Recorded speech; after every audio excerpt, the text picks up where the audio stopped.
소유리문답과 함께하는 수요예배 27번째 시간인데요. 오늘은 소유리문답 76문부터 78문까지 해당하는 10계명 중 제9계명에 대해서 살펴보도록 하겠습니다. 소유리문답 76번째 질문, 제9계명은 무엇인가? 단문 읽어보도록 하겠습니다. 시작. 9계명은 내 이웃에 대하여 거짓 증거하지 말라이다. 77번째 질문, 제9계명이 명하는 것은 무엇인가? 단문, 제9계명이 명하는 것은 사람 사이의 진실함과 자기 자신과 이웃의 명예를 유지하고 증진시키라는 것이고 특별히 증언할 때에 그리하는 것이다. 78번째 질문, 제9계명이 금하는 것은 무엇인가? 시작. 제9계명이 금하는 것은 무엇이든지 진실함을 선상하는 것과 자기 자신과 이웃의 명예를 훼손하는 것이다. 아멘. 네, 이제 우리 9계명에 대해서 살펴보도록 하겠는데요. 거짓 증거, 내 이웃에 대해 거짓 증거하지 말라는 이제 명령인데, 제가 그 안양에서 사역을 할 때 이제 10년도 넘었죠. 그 석수교회에서 이제 사역을 할 때 지하철을 타고 어디 서울을 다녀올 때가 있었어요. 지하철 안에 있는데 어떤 한 이제 그 아가씨가, 여자분이 막 크게 소리를 지른 거예요. 그러니까 안에서 이제 지하철 안에서 어떤 분이 이제 성추행을 한 것 같아요. 그러니까 이제 어떤 남자를 향해서 아저씨 왜 그러세요? 막 이렇게 하니까 그 아저씨가 나는 아니라고 뭐 이렇게 한 거예요. 뭘 나한테 이렇게 오해한다고 막 굉장히 발뺌을 하더라고요. 근데 그때 그 굉장히 키가 작고 이렇게 좀 이렇게 정신이 이렇게 굉장히 산만하신 분들이 있어요. 두 분이 이렇게 타가지고 지하철 보면 두리번두리 이렇게 하시는 분들이 있어요. 그래서 저 사람들인가 이렇게 싶었는데, 그 사람들이 이렇게 이제 좀 약간 좀 이렇게 좀 이상하신 분들이었거든요. 근데 한 분이 뭐라 하냐면 나는 봤지 그런 거예요. 그랬더니 또 옆에 계신 분이 나도 봤지 그러는 거예요. 당신이 했잖아 뭐 하는데 이제 그 신사분처럼 보였는데 그분한테 딱 지목을 하는 거예요. 그러니까 모든 사람이 이제 그분을 봐서 이제 두 명이 이제 증인을 서가지고 이제 꼼짝없이 이제 그 사람이 이제 성추행이고 그 다음 이제 역에서 이제 그렇게 다른 사람 신고해서 이렇게 가게 되는 모습들을 봤는데요. 이제 어떤 한 그런 증인을 서주는 사람으로 인해서 그 여자분이 참 이렇게 수치를 당할 뻔했던, 오히려 또 발뺌해서 괜히 더 무한해져가 사람들 앞에서 더 이렇게 더 큰 수치를 당할 뻔했는데, 정직하게 또 증언해 주는 분을 때문에 이렇게 잘 이렇게 넘어가는 모습들을 잘 봤습니다.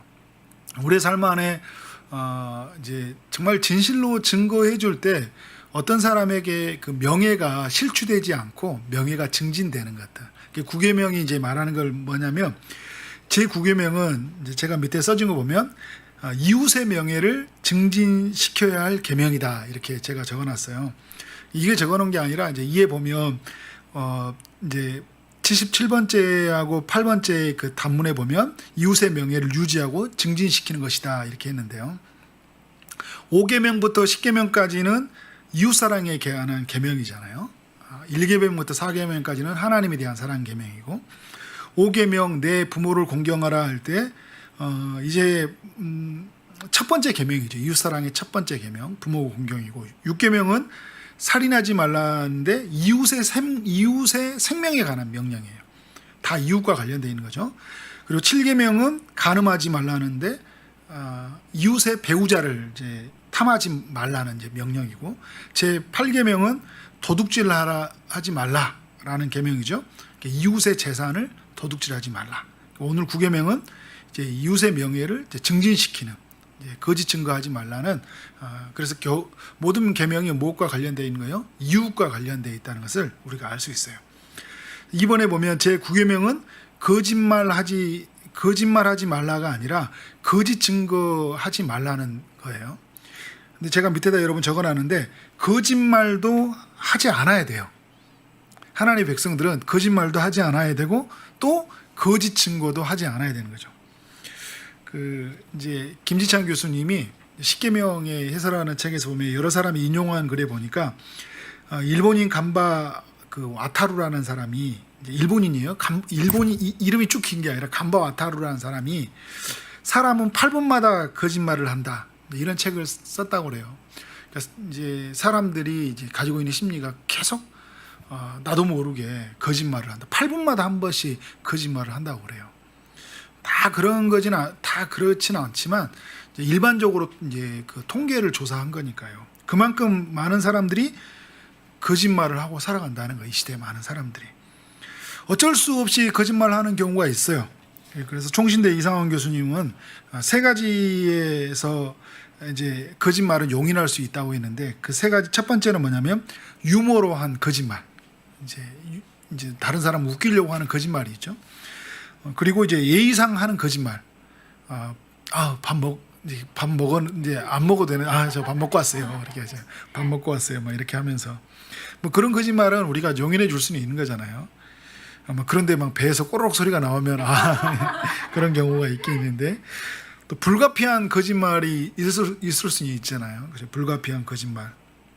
그러나 될 수 있는 한 거짓말은 하지 않아야 된다.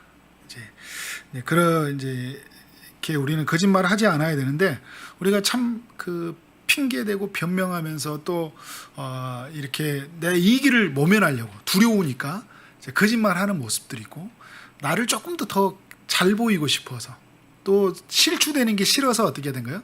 거짓말로 포장을 하는 거잖아요. 그리고 뭔가 관심받고 싶으니까.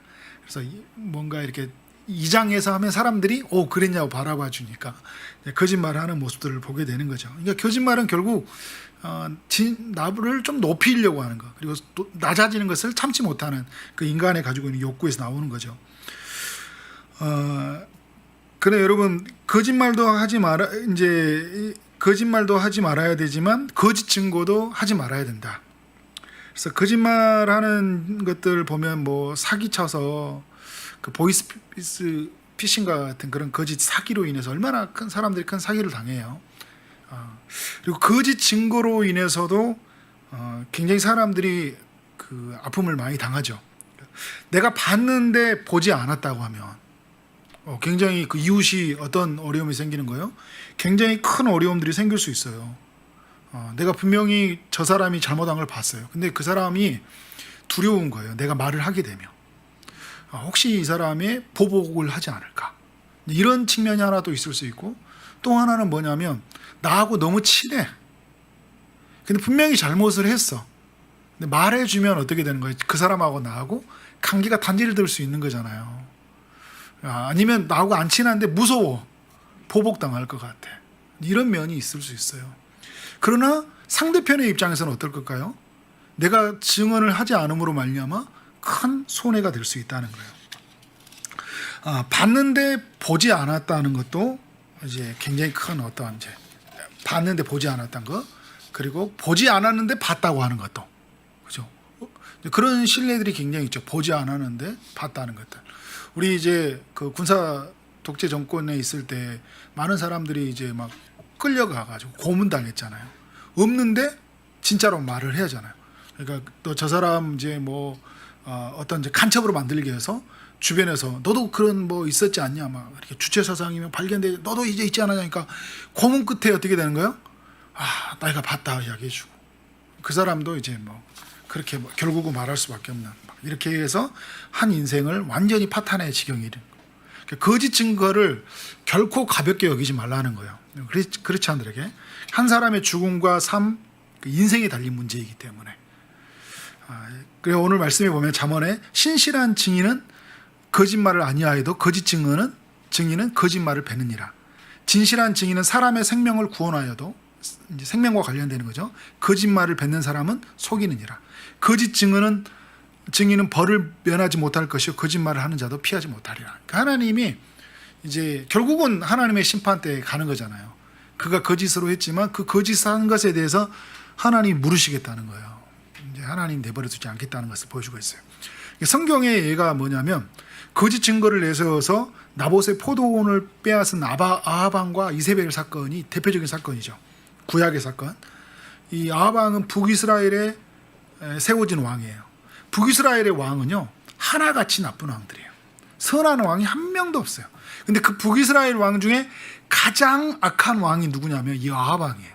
그리고 아합 왕과 이세벨, 그 우상 숭배하는 여인을 이제 아내로 맞이해서 이스라엘을 완전히 우상 숭배하는 나라로 만들어 초토화시켜 버리는 나라예요. 네, 이제 이 사람이 어떤 마음이 가졌냐면 궁 가까운 곳에 포도원에 있는데 그 포도원 주인이 누구예요? 나봇이라는 사람이었어요. 그래서 매우 근데 남의 것이 너무 좋아 보이잖아요. 사실 왕이면 자기 왕의 재산이 얼마나 많아요. 그 많은데 그 궁 옆에 있는 포도원이 그렇게 아름답게 보이는 거예요.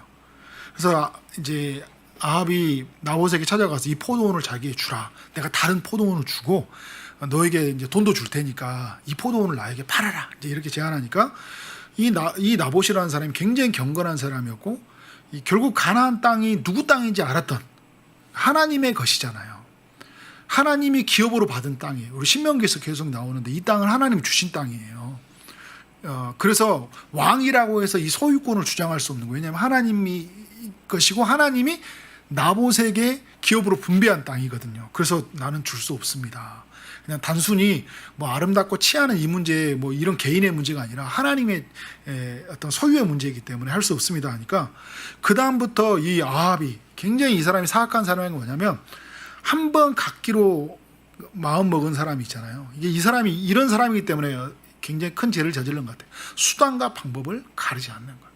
근심에 쌓이고 막 갖고 싶으니까 그 옆에 있는 그 이세벨이 그걸 보고 어떻게 하는 거예요? 걱정하지 말라. 이 여인은 이제 우상 숭배하는 여인이었고 깨가 죄로 인해서 어떻게 하면 남의 것을 빼앗아서 내 부를 취할까요? 굉장한 깨를 가지고 있는 지혜를 가지고 있는 여인이었잖아요. 그래서 불량배 두 사람을 매수해 가지고 그 나봇이 하나님과 왕을 저주했다. 하나님이 세운 왕을 저주했다.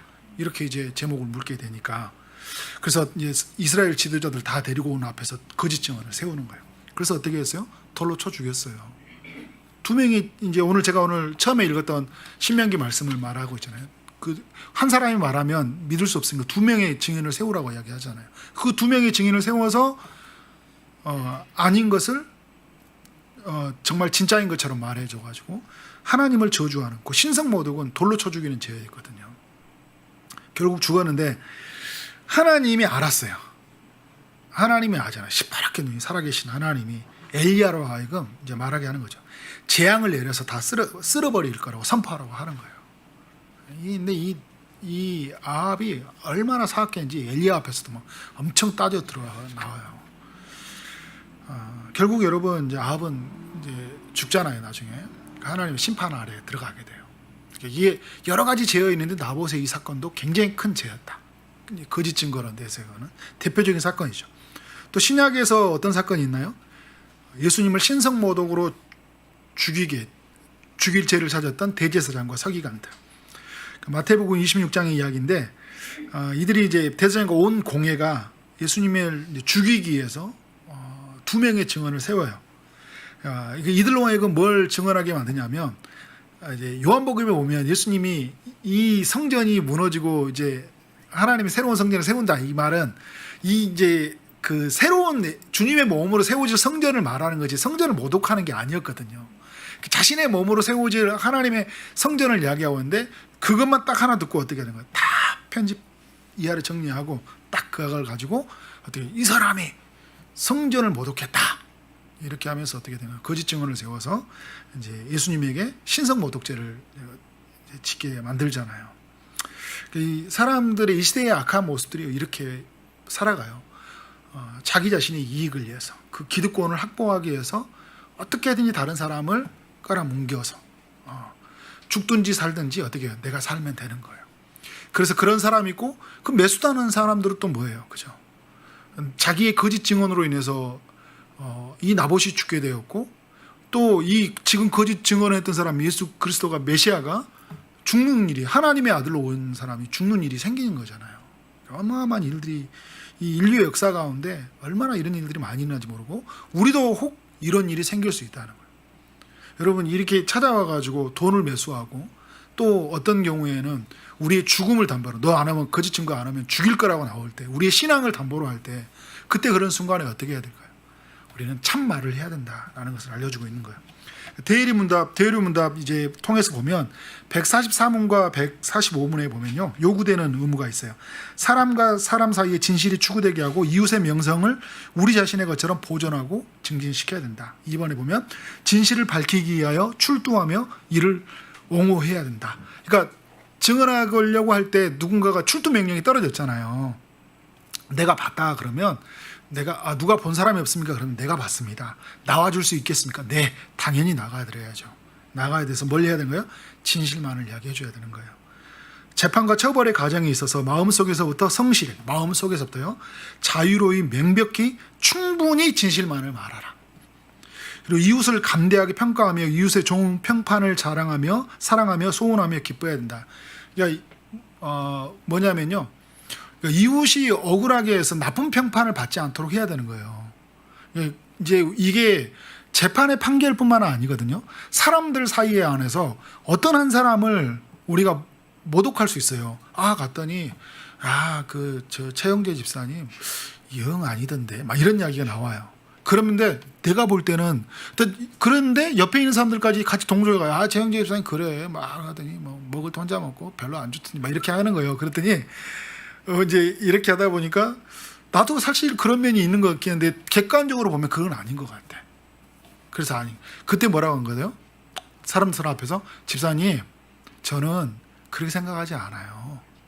근데 그러면 이 그룹에서 왕따 당했죠. 왕따 될지언정, 그죠?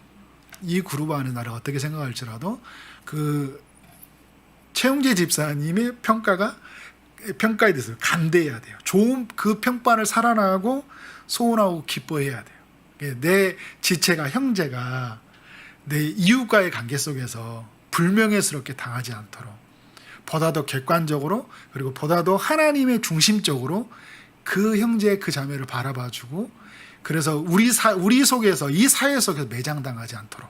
그래서 우리는 제가 얼마 전에 설교했던 것처럼요, 이 악마의 편집으로 인해서 얼마나 우리가 보여준 대로 들려준 대로 많이 믿다 보니까 막 언론에서 막 여론에서 나오면요 누구 한 명을 이렇게 매더 나오잖아요. 그럼 우리는 막 그거 들려준 대로 다 믿어요.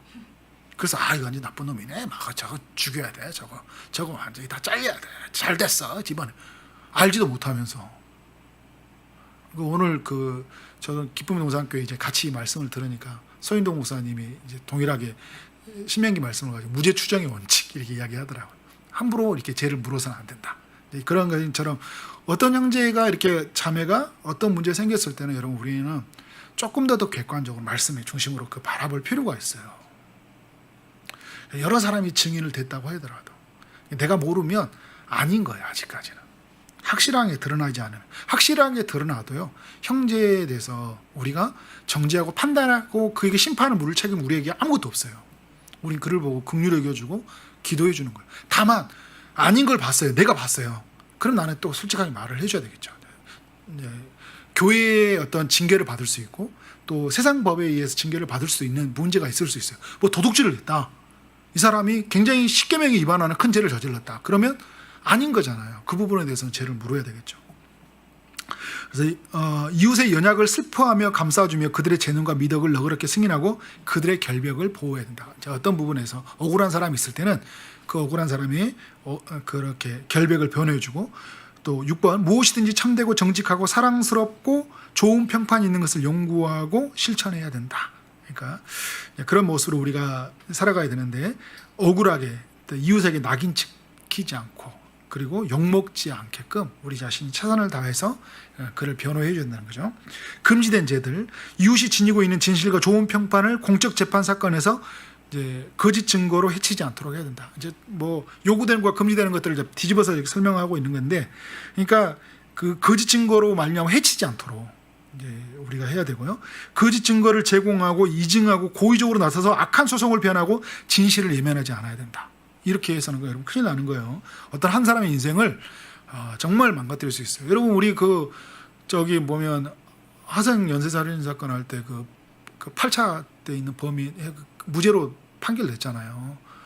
그 나와가지고 그분 굉장히 그런 뭐 형사들이 이렇게 계속 가가지고 그 사람을 죄인을 만들어가지고 결국은 그 장애를 입은 사람이 누가 봐도 아닌 것 같은데 어떻게 그 사람을 죄로 몰아가가지고 딱 봐도 아니에요. 그 담을 넘었다고 넘을 수도 없는 상황.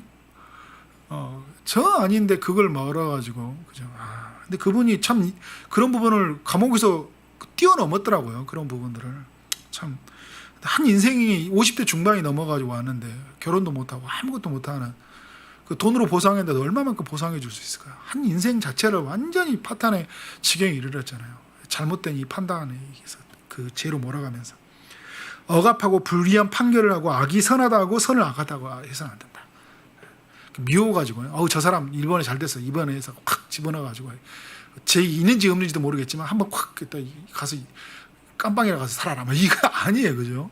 이렇게 해서는 절대 안 된다는 거예요. 그리고 선인데 악을 선하다고 선인데 악하다고 하고. 그러니까 악했는데 분명히 제가 악해요. 근데 그걸 덮어줘도 안 되고. 선인데 악해서 해서는 안 된다는 거예요. 악하다 해서는 안 된다는 거죠. 악인이 의인의 행사에 따라 보상하고 의인을 악인의 행사에 따라 보상받게 해서는 안 된다. 그러니까 정말 불의한 것으로 어떤 사람들이 보상받고 받아야 될 사람이 보상받지 못하는 우리가 이제 그 사이에 서서 그런 일이 되어서는 안 된다는 거예요. 문서위조, 진실을 은폐, 공의의 소송에도 불구하고 부당하게 침묵해서는 안 된다. 이런 게 이제 우리 어떤 직장 속에서 삶 속에서 우리 가족 중에서 그런 일이 일어날 수 있다는 거죠. 아닌 건 아닌 거예요. 엄마, 이건 아니에요. 아빠, 이건 아니에요. 아들, 딸, 너 사랑하지만 이건 아니다. 이건 아니야. 이렇게 해서는 안 돼.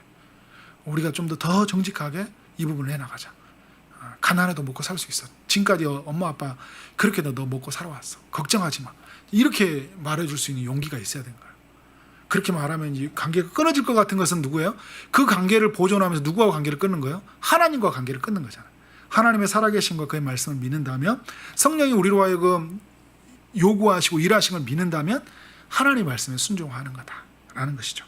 비진리를 말하고 거짓말하고 중상하고 험담하고 해방하고 고자질하고 수군수군하고 욕설을 하고 가혹하고 편파적으로 하지 않아야 된다. 아까 제가 이제 그 관계성 속에서 이야기했는데요.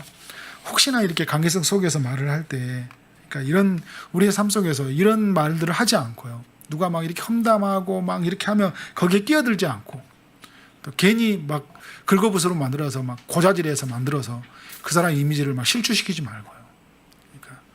그러니까 이제 내가 정당하게 증거했고 어떤 부분에서 만약에 그것이 불확실하다면 말하지 않아야 돼요.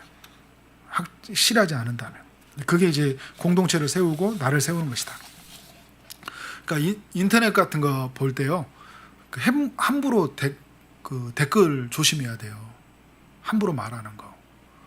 다른 사람들이. 제가 그때도 이야기했지만 프레임 정치라고 하잖아요. 언론과 사람들 한 사람 매도해서 만들어갈 때. 그래서 막 누가 그래 우리 정치에 휘말려 가지고 촛불 들고 가고 태극기 들고 나갈 때 그냥 들어보는 정보에 의해서만 가는 게 아니라 보다 더 객관적으로 보고 가야 돼요. 성경적으로 세계관을 보고 가야 돼요. 그냥 말해주는 거 보고 믿는 게 아니라 진짜 나도 한번 찾아보는 거예요. 진짜 그러한가 하는 거잖아요. 그런 면에서 정확했을 때 그런데 그거를 이제 어떤 세력이 있어서 그걸 덮는다, 그걸 한다. 이제 그런 걸 보면서 나도 이 정당하게 어떤 정치에 참여하는 거고 세상의 불의한 문제에 참여하는 거잖아요. 그런 부분에서 우리가 조금 더 좀 성경적인 세계관을 가지고 와야 된다. 사람들이 말하죠. 한 명의 바보 만들려고 하고요. 한 명의 좋은 사람 만들려면 정말 쉽게 할 수 있어요. 저 여러분 그 가짜 목사 만들려면요. 언론 몇 명이 붙으면요. 저 이상한 사람 될 수 있다니까요. 연일 보도에서 때려봐요. 최만석 목사. 그리고 몇 개 제가 설교 올려놨던 내용 중에 몇 개만 편집해서 딱 올려봐요. 완전 이단돼요. 그러면 사람들 다 이럴걸요. 최만석 목사 이단이다고. 그럴 줄 몰랐다고. 어쩐지 이상하게 행동하더라고. 그렇게 돼요. 사람들 만들려면. 얼마든지 미움타면 있잖아요. 괘씸죄에 걸리면 막 얼마든지 이렇게 만들어요. 옛날에는 이런 게 너무 많았잖아요. 근데 요즘에 이제 그래도 이렇게 있는데. 그러면 그걸 아니다고 한 사람들이 어떻게 해요?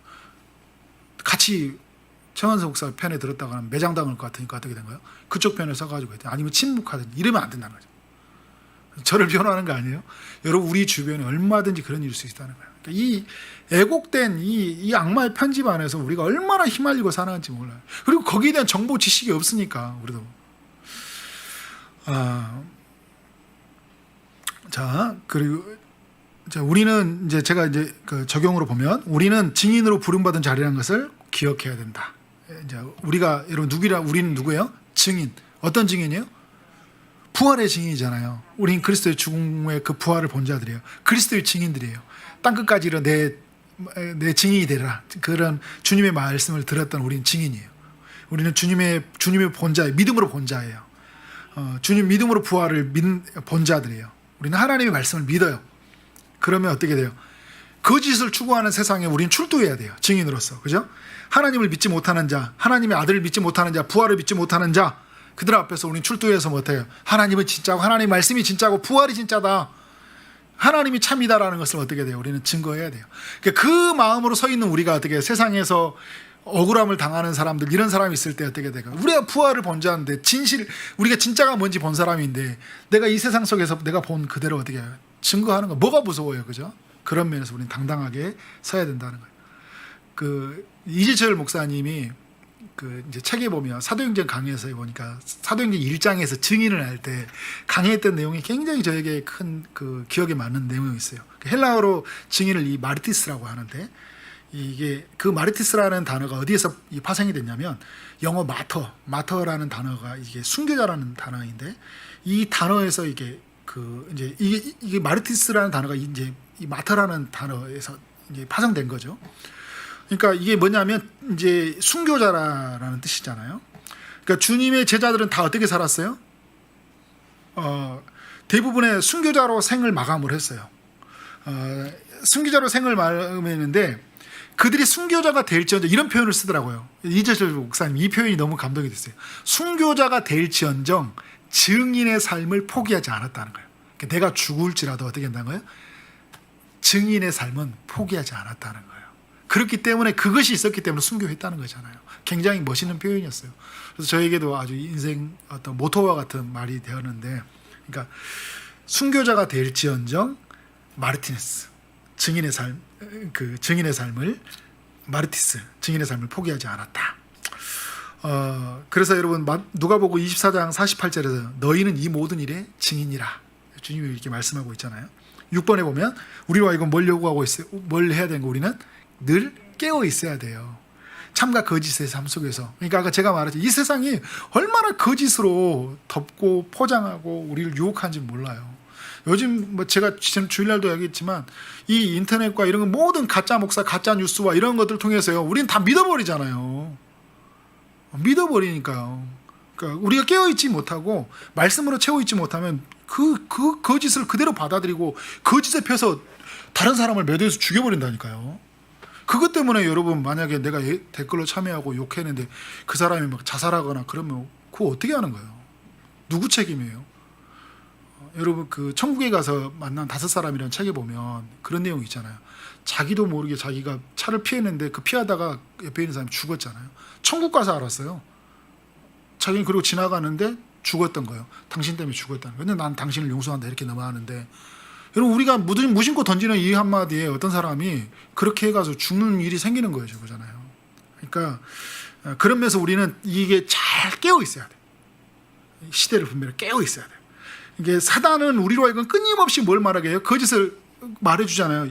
에덴 동산에서 계속 속이잖아요. 하나님같이 되라. 뭘 하나님같이 돼요? 죽지 아니라. 뭘 안 죽어요? 죽잖아요. 근데 사단은 여러분 책임지지 않아요. 야, 네가 거짓말해가지고 나 이렇게 됐잖아. 나는 에덴 동산에 쫓겨났지. 그럼 뭐라고 예전에 어렸을 때 놀 때 메롱메롱 하듯이 도망가는 거잖아요. 속았구나. 그것도 속았니? 바보같이? 그거 어떻게 하는 거고? 우리가 이럴 수 있다는 거예요. 사단이 계속 속이는데 사단은 절대 책임지지 않아요. 완전 바보 만들어요. 살인자로 만들고 이 시대에서 완전히 말씀에 져버린 사람을 만들 수 있다는 거예요. 깨어 있어야 돼요. 7번, 진실한 삶을 살기 위해서 우리는 어떻게 돼요? 기도해야 돼요. 기도해야 돼요.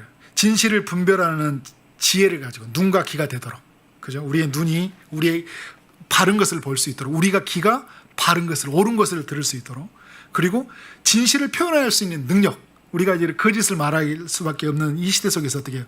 진실만을 말하는 그런 입이 되도록, 그리고 진실을 인정할 수 있는 마음, 그 마음이 되도록 우리는 어떻게 해요? 끊임없이 하나님께 구해야 된다. 이 마음을, 이 길을, 눈을 우리에게 허락해달라고 기도하는 거잖아요. 그리고 8번, 하나님의 은혜를 구하는 거예요. 왜냐하면 매사에 우리가 진실하기라뇨, 거짓을 참된 것을 증거하며 살아간다는 것들, 정말 부활의 증인으로 살아간다는 거예요. 매우 어려운 일이에요. 하나님의 은혜가 필요해요. 그래서 그 하나님의 은혜가 임하기 위해서 뭐가 필요해요? 우리에게 성령이 필요한 거예요. 그래서 오늘 또 우리 성령님께서 임하셔서 정말 은혜로 임하게 하시고 그 은혜가 가득 차면 어떻게 된 거예요? 죽을지언정 난 진짜를 말할 거야. 왕따가 될지언정 난 진짜를 말할 거야. 남들이 나는 어떻게 말할지언정 진실을 말할 거야. 누가 다 저 사람 바보라고 하지만 내가 볼 때는 아니야. 그러면 그 사람을 보호해주고 그죠? 이 속에서 내가 이 그룹에 못 들어간 것 때문에 후회되는 게 아니라 내가 하나님 말씀을 저버리는 것이 더 후회되는 것 때문에 나는 하나님 편에 설 거야. 그래서 이 이웃의 명예를 증진시키는 것이 내게 더 소중해. 내 명예가 실추되고 내가 좀 손해보는 게 있더라도 진실을 이해한 것이라면 기꺼이 가는 것. 그것이 곧 여러분 뭐예요? 순교자가 될지언정 증인의 삶을 포기하지 않는 그런 삶인 줄 믿습니다. 그렇게 살아가는 우리 저희동산교회 모든 성도들 또 이곳에 예배하는 모든 심령들 되어지기를 주님의 이름으로 축원합니다. 아멘.